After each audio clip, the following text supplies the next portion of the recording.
Hey everyone, how's it going? It is almost 3 p.m. on July 31st, a couple hours after we normally do this. I had some technical snafus, so this is being done as a recording rather than live. So today, the big focus was the FOMC announcement and the conference afterwards.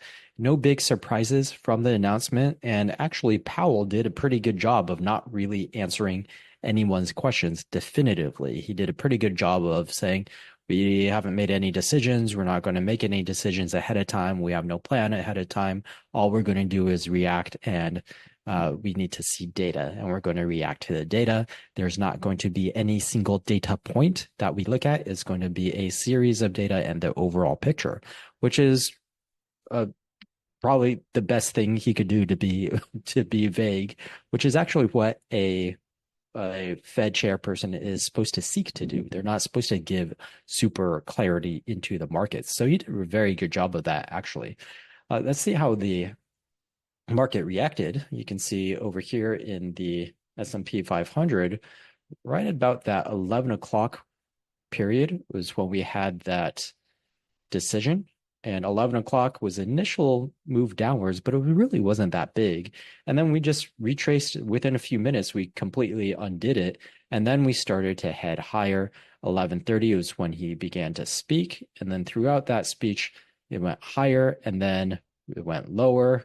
And basically, it didn't do all that much. So I said this morning that I'd be very surprised if it chopped sideways. There wouldn't be a lot of scenarios where I would see it chopping sideways, but this doesn't count as just merely chopping sideways because we did end up picking a direction and moving above that critical 550 line that we were talking about to the upside. The one cautionary thing that we need to keep in mind, though, is that oftentimes the initial reaction is wrong. Oftentimes, after a FOMC meeting, the very next day, we see a complete reversal of whatever it did the previous day.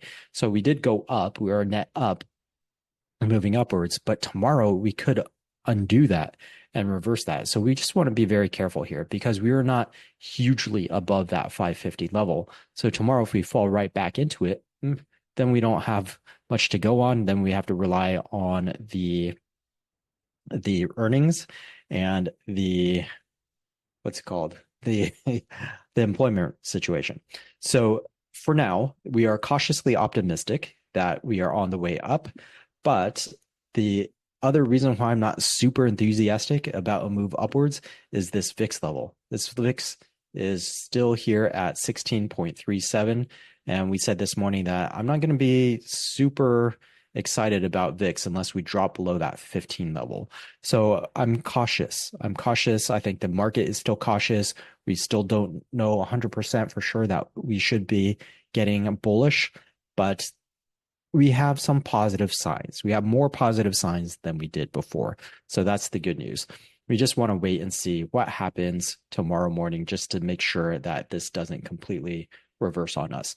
Now, we have a couple important earnings that reported today after market. That's Meta. That's going to be huge. And also Qualcomm. So let's take a look at those two. We've got this here, Meta positive on earnings. It retraced some, but then it gained it back. So far that's looking very good for Meta, and that will help boost markets up tomorrow. However, we saw that huge reaction to the downside of Microsoft, and by this morning, it had recovered almost completely.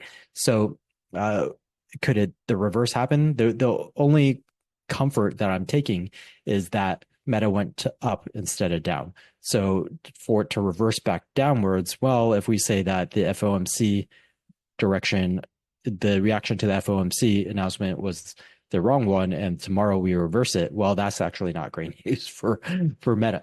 So again, we just need to be really, really cautious right now. We're cautiously optimistic. We did get completely above that EMA 20, and that is a confirmation of a bounce off of the MA 50. I just want to see one more day before I really get that comfortable. And at that point, we're already at a Friday. So really, we probably want to see the rest of this week before we start to make some big moves inside of our portfolios. Let's take a look at what Meta looks like. on a daily basis. So if it pops up to where are we saying 507? Did it move up that much? Yeah, it moved up that much. So if it goes up to 507, then that's over here above the MA50. So that's really, really positive if it stays, because Microsoft did not. It was initially way down here below the MA200 and it traded all the way back up over here in line with wherever it was before the markets. So, I'm sorry, before the announcement. So, Meta, I don't know. I don't want to say anything too early. I really want to see where this opens up tomorrow morning. The other big one that announced was Qualcomm. So let's take a look at that. QCOM.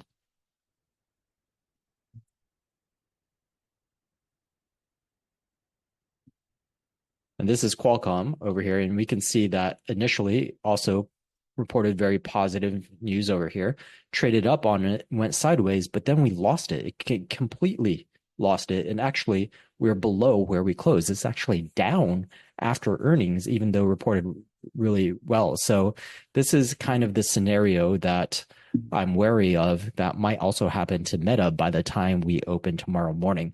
So we just really want to be very, very, very cautious here. It's not a good idea to make big bets yet. We really do want and need this market to show its hand before we start to allocate very strongly.